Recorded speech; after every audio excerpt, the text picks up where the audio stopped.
para falar uma experiência, é difícil falar uma experiência. É mais fácil eu falar o que a logosofia fez na minha vida em termos de como que eu encaro as situações agora. Antes eu era uma pessoa afobada, desesperada com as coisas, eu me agoniava com qualquer coisa que dava errado, eu ficava muito desesperada. E aí o que aconteceu? Eu comecei a observar, quer dizer, com o estudo da logosofia, o que internamente me fazia ficar aflita. Aí eu descobri várias causas, né? Descobri algumas deficiências, chamo de deficiências psicológicas, né? A vaidade. A vaidade me levava a um perfeccionismo, então se dava errado, aquilo ali me deixava altamente, profundamente contrariada. E se alguém falasse alguma coisa que não me agradasse, aquilo também me contrariava.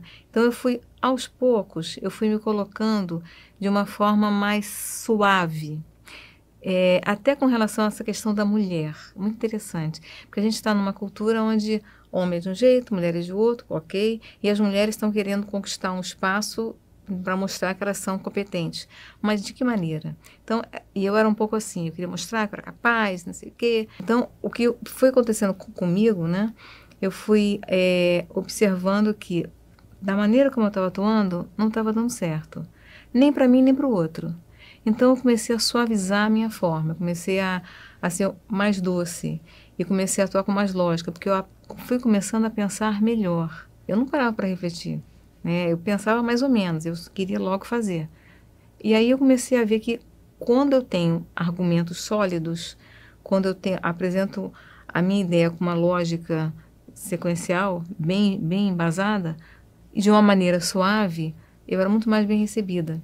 E isso no meu trabalho foi um ponto assim bastante transformador, bastante. E aí as pessoas passaram a me ouvir, a me escutar, a considerar a minha opinião, a minha contribuição numa reunião, por exemplo, né? E aí eu também, em relação aos filhos, em relação ao marido, de um modo geral, a vida, eu fui encarando a vida de uma forma mais tranquila. Não tinha mais tanto medo. Porque o medo faz parte da vida, né? Como preservação da sua integridade. Você não vai atravessar a rua sem olhar, porque você vai. Esse medo vai para o lado da janela, vai se debruçar que você pode cair. Então, esse medo é normal. Mas eu tinha um temor. É o temor de errar, o temor de não ficar bem, o temor de, sei lá, das pessoas não gostarem de mim, o temor. Enfim, era muito temor. Então, esse temor atuava como um fantasma da incapacidade. Eu me sentia incapaz e aquilo me travava. Então, aos poucos, com esse estudo, eu fui começando a ver que sim, eu sou capaz. Eu tenho um brilhantezinho interno. Todos nós, na verdade, temos, né? E aí eu fui lapidando e fui descobrindo, fui tirando pó, né? E fui descobrindo que sim, é possível ser melhor. E aí a vida vai ficando menos complicada. Mas o objetivo da logosofia não é só descomplicar a vida. É justamente tirar essa escória mental, essa confusão que a gente vive, para a gente poder enxergar alguma coisa a mais. Senão, a logosofia me fez mais boazinha, mais calma. Não é para isso. Isso vai ser uma consequência natural. Não quer dizer que não tenham lutas, não tenham problemas. Só que a maneira como a gente vai encarar o problema é diferente.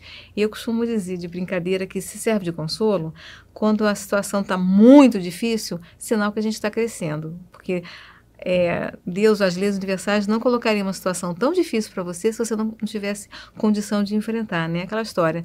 Está na primeira série, prova de primeira série. Passou para a segunda, prova de segunda, né? Não vai querer passar para a segunda, provinha de primeira, né? Então, se a gente está tendo, às vezes, alguns embates um pouquinho mais fortes, sinal que a gente está tendo condição de sair bem dessa situação, né?